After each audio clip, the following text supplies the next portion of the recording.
धोखेबाज बगुला और समझदार केकड़ा, एक सीख देने वाली कहानी। बहुत समय पहले एक शांत और सुंदर तालाब में ढेर सारी मछलियाँ, केकड़े और अन्य जल जीव रहते थे।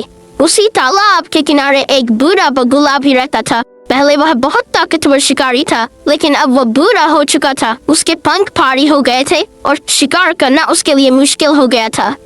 भूख से परेशान होकर उसने एक चालाक योजना बनाई। एक दिन वह तालाब के बीच पानी में खड़ा हो गया, आंखें बंद, चेहरा एकदम शांत, जैसे कोई साधु ध्यान कर रहा हो। मछलियां हैरान थीं। एक मछली आगे बढ़ी और बोली, बगुले भाई, आजकल आप शिकार क्यों नहीं कर रहे? ऐसे शांत क्यों खड़े रहते हो? मेरे मित्रों, मैंने जीवन भर निर्दोष मछलियों को खाकर बहुत पाप किए हैं। अब मैं प्रायश्चित करना चाहता हूँ। मैं किसी को नुकसान नहीं पहुँचाऊंगा। धीरे धीरे मछलियां उसकी बातों पर विश्वास करने लगीं। कुछ दिन बाद एक सुबह बगुला घबराया हुआ तालाब में आया और जोर से बोला, अरे भगवान, बहुत बड़ी मुसीबत आने वाली है। मैंने मछुआरों को बात करते सुना है। वे कुछ ही दिनों में इस तालाब में जाल डालने वाले हैं। तुम सब पकड़ी जाओगी। तालाब में हड़कंप मच गया। मछलियां रोने लगी। तो अब हम क्या करें? यहाँ से कुछ दूर एक बड़ी और गहरी झील है। वहाँ मछुआरे नहीं पहुँच सकते। अगर तुम चाहो तो मैं तुम्हें यहाँ पहुँचा सकता हूँ, एक एक करके। डरी हुई मछलियां तुरंत तैयार हो गईं, लेकिन सच्चाई कुछ और थी।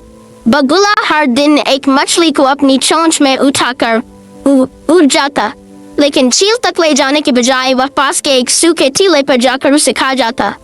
इस तरह कई दिन बीत गए। अब तालाब में मछलियों की संख्या कम होती जा रही थी। तभी एक दिन तालाब में रहने वाला एक समझदार केकड़ा आगे आया। उसने कहा, प्रिय बगुले, आपने इतनी मछलियों की मदद की है, क्या आप मेरी बारी नहीं आ सकती? बगुला मन ही मन खुश हुआ। आज तो कुछ अलग स्वाद मिलेगा, उसने सोचा। वह केकड़े को अपनी चोंच में उठाकर उड़ चला। उड़ते उड़ते केकड़े ने नीचे देखा। उन्होंने कई झीलें पार कर ली थीं। फिर सामने रेत का इलाका दिखाई देने लगा। केकड़े को शक हुआ। मित्र, आपकी चोंच में मुझे सांस लेने में कठिनाई हो रही है। क्या मैं आपकी पीठ पर बैठ जाऊं? बगुला मान गया। जैसे ही केकड़ा उसकी पीठ पर बैठा, उसने धीरे से बगुले की गर्दन को अपने मजबूत पंजों से पकड़ लिया। सच सच बताओ, तुमने बाकी मछलियों के साथ क्या किया? बगुला डर गया। उसकी आवाज कांपने लगी। मैं उन्हें झील तक नहीं ले गया।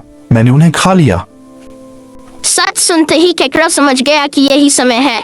उसने अपनी जान बचाने के लिए पूरी ताकत से बगुले की गर्दन पर वार किया। बगुला संतुलन खो बैठा और जमीन पर गिर पड़ा। इस तरह एक धोखेबाज का अंत हुआ। केकड़ा सुरक्षित वापस तालाब पहुंचा और उसने सबको सच्चाई बता दी। उस दिन के बाद तालाब के सभी जीव एक बात समझ गए। सीख, मीठी बातें और झूठे वादे हमेशा सच नहीं होते।